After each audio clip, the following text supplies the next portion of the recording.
Another day, another vlog. So, andito tayo ngayon sa Manila para ikutin ang libreng pasyalan dito. So, sa likod lang yan ng Manila Post Office. At yung parking, yan sa area na yan, pwedeng mag-parking ang motor at pwede rin mag-parking ang kotse. So, 50 pesos lang ang bayad ng parking sa kotse. Siyempre, yung motor, mas mura. So, dito yung entrance. At siyempre, libre, no entrance fee. Yan, pila lang tayo dito guys, no? Diyan sa paakyat. Kagana na yan. Para makapasok tayo sa loob.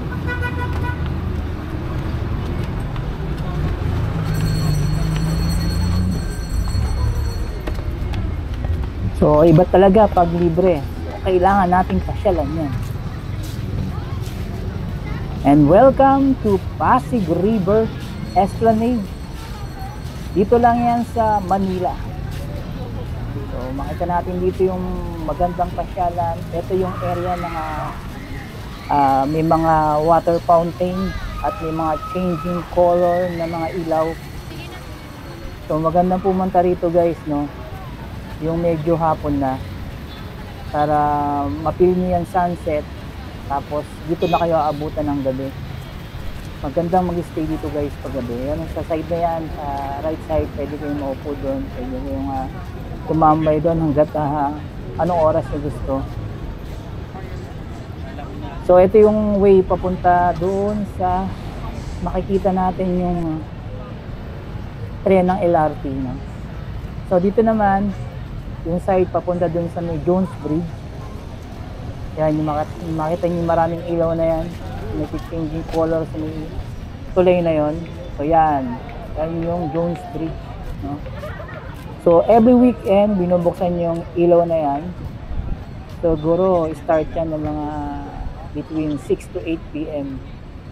So orasan nyo na guys. No?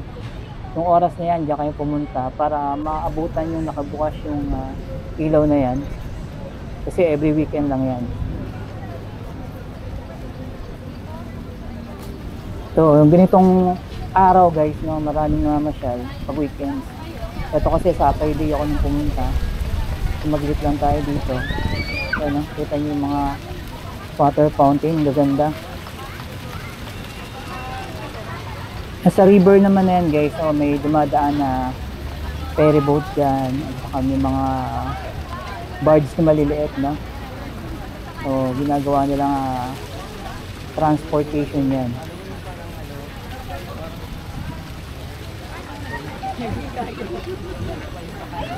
So, lilibutin natin to guys hanggang dun sa pinakadulo.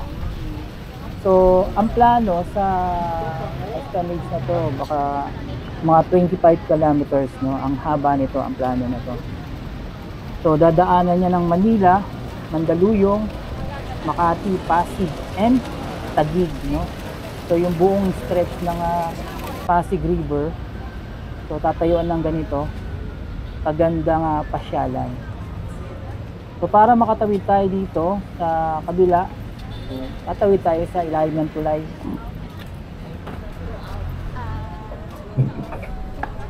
Ang ganda rin dito sa ilalim ng tulay, no? Para kang dumaan sa tunnel, no? Paglabas mo, makikita mo yung mga magandang view, no? Ay mga ilaw.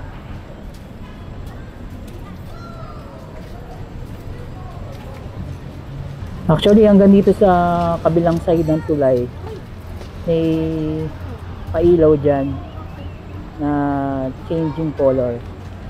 Yan. Ganda guys, no? So, usually talaga maraming tao dyan, lalo na pag weekends. Kaya tayo guys sa ibabaw ng Jones Bridge. So, ito naman, nakita nyo, yung papuntang Chinatown yan sa Binondo. So, pwede kayong mamasyal dyan at may maraming kainan dyan na pwede nyo kainan. So, pwede kayo mag-food trip dyan. So, ito naman guys, yung Binondo Intramuros Bridge. Yan, yung araw na yan guys. Nakita nyo. At itong malapit na tulay na to na nasa harap natin, yan naman yung pinaka Jones Bridge.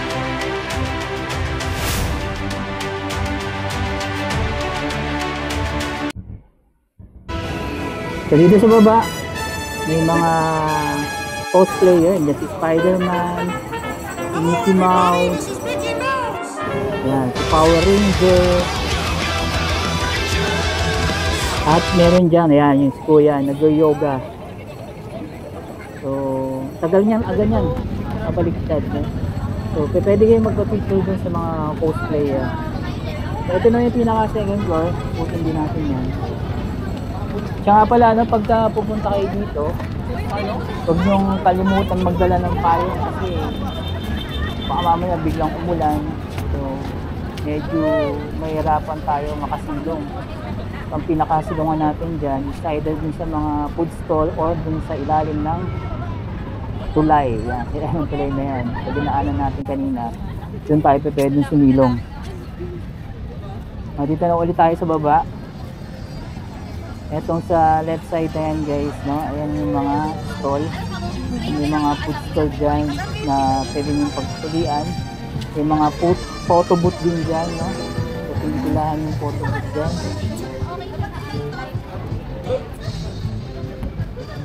So, kita nyo yung tulay na yon, yung naka-arc na ganon. So, pupunta tayo doon. Tapos sa kabilang side pa nun, hanggang dulo guys, no? So, pupuntahan natin yan para malibot natin itong Pasig River Esplanade. So, nag-open ito nung I think last year pa. Nung January 17, 2024. Piece by piece yung open nila. Kasi hindi pwedeng tapusin lahat sa agad-agad. Kaya 3 piece ang open. Ayan o, kita nyo sa right side, may water fountain ulit dito. So ayan, may mga stall. At tapos yan, entrance din yun. May entrance din doon. Ito, may mga stall ulit dito. At tapos ito naman, may mga padlock dyan guys, no? So ang tawag dito ay lock your love. I-lock mo na ang pagmamahal mo dyan, no? So yayain mo si jowa mo dyan, no? Pwede kayong bumili ng padlock at i-lock nyo doon. So another food stall. Ang daming pagpipilian na pwede nyo kainan kung magutom kayo dito, no? Sa kakalakad nyo, sa layo ba naman yan, ewan ko lang kung dito magutom. So marami ding bilihan ng inumin, no? Kung nauhaw kayo. So yan, ang ganda ng view. Kita nyo yung mga building, saka yung tulay na yon. So ito naman yung CR. Yan, pinaka-CR dyan. So may bayad yung CR dyan, no? Pero mura lang, kayang-kaya natin, no? Kasi libre naman yung entrance, eh.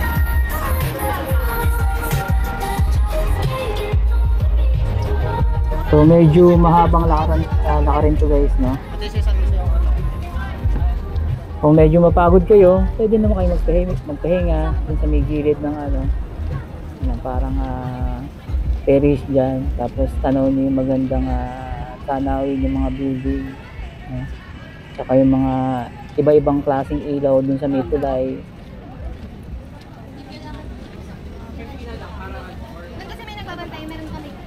Daming papasyalan dito guys, no?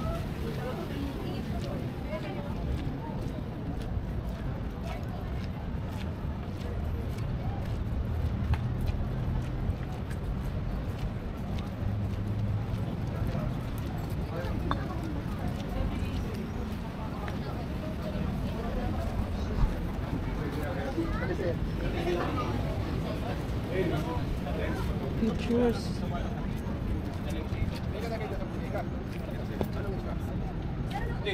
Tulungan lang namin magbuhat. Ayaw mo ka nagagawin tumulong rin magbuhat. Pero di alam kung sino. Nasa loob ko yung dalawa. Sabi ko sa inyo binaba. May dalawa pa doon eh. Pagtanong sino magdala. Hindi ba alam?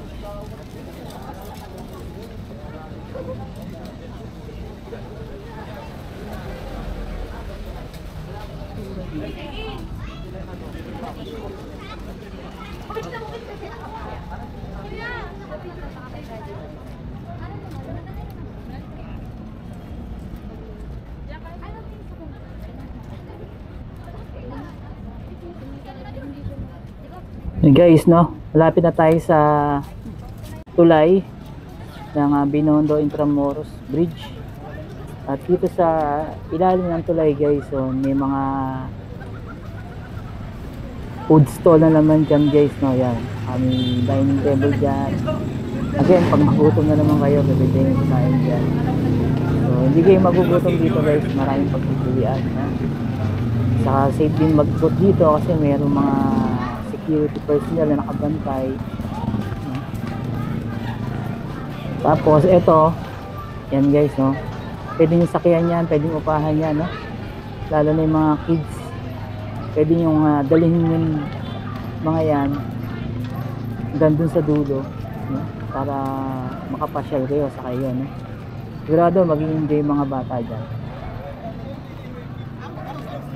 Akit tayo dun sa taas at titingnan natin kung ano yung makikita natin dun sa tulay.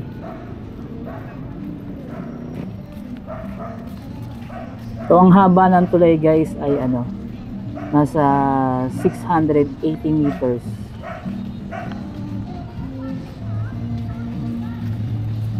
So inopen siya nung ano, April 2022.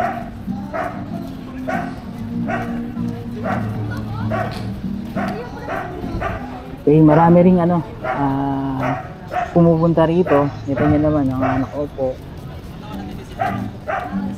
So layo na ng nalakad natin guys, no? Pero malayo pa yung lalakaran natin. Dito yung ano, dito yung way papunta din sa taas. Yan, ito yung hagdanan na to. Yun, so nakarating na tayo dito sa taas. At titingnan natin kung anong view makikita natin dito. Actually maraming rider ang nag-i-stop dito. So, nag-stop over muna sila. Tinitingnan din nila yung magandang view. Yung iba naman guys, no, nakatambay lang dito. So nagpapalitas lang oras. Yan. Makita nyo may flag ng Philippines saka China. Kasi ang gumawa nito ay Chinese company. At sa left side na yan guys, yung maraming ilaw sa dulo na yon, doon pa tayo pupunta.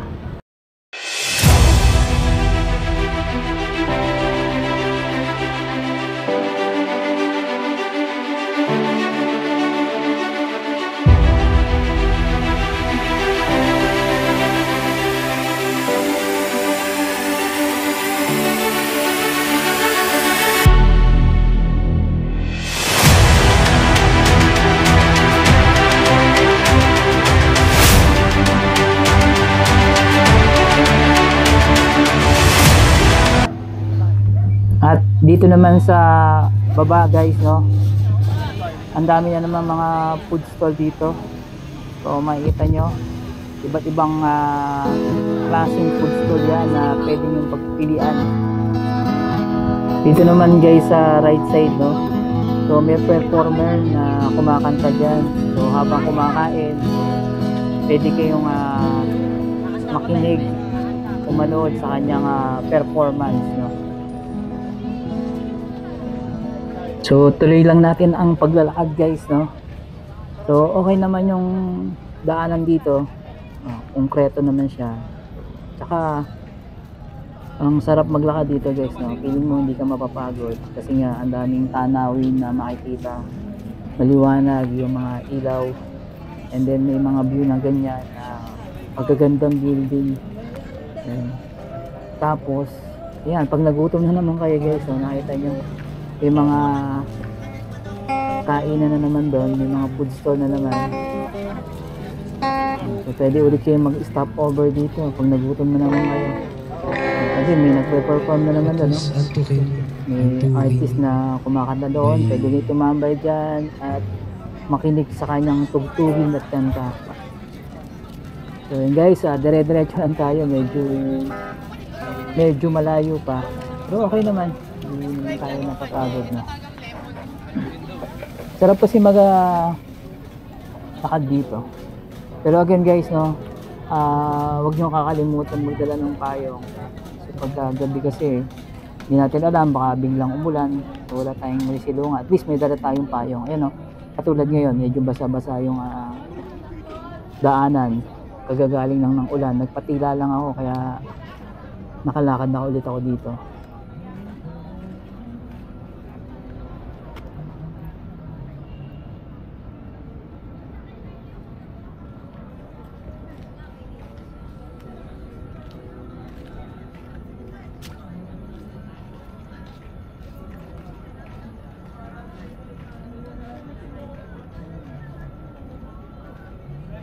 Sa mga nagtatanong guys kung anong oras to nag-o-open, actually morning pa lang, mga siguro around 6 AM.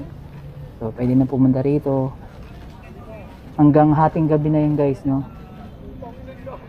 So safe naman kasi may mga security personnel na umiikot dito sa area. Yung naglilibot sa ano? Yung naglilibot.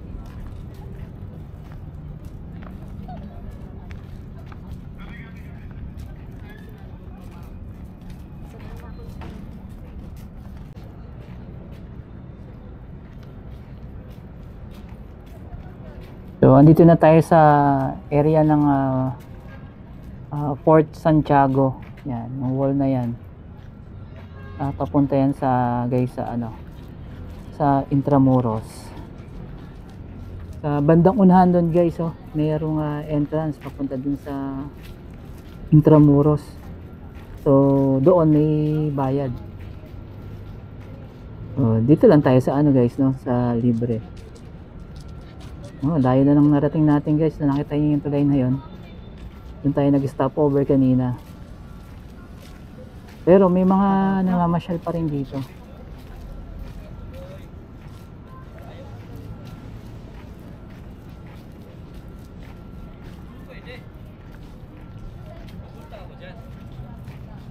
Sige. Ano, tatawid ka ba ako?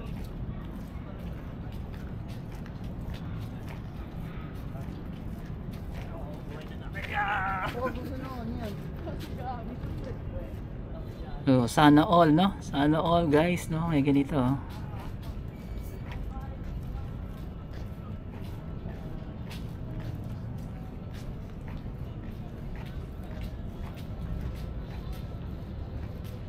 So ito naman guys, may makita tayong puno rito.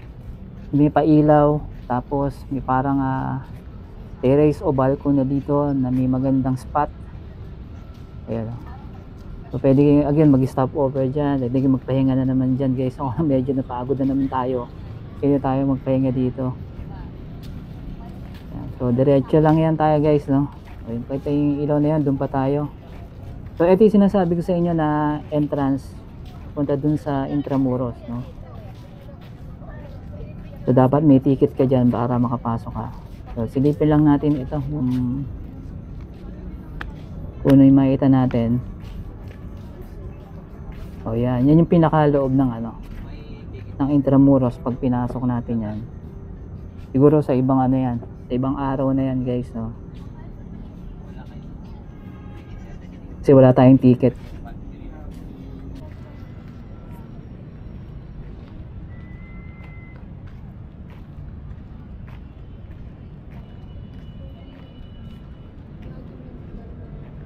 So ito na yung pinakadulo sa ngayon ng Pasig River Esplanade. Yan, yung puno na yan na may ilaw. At tanaw pa rin dito guys yung Binondo Intramuros Bridge. So try nyo pumunta rito. Lalo na't libre naman, sigurado magi-enjoy kayo dito guys, para maiba lang, So yun lang guys. Thank you for watching and see you for my next vlog.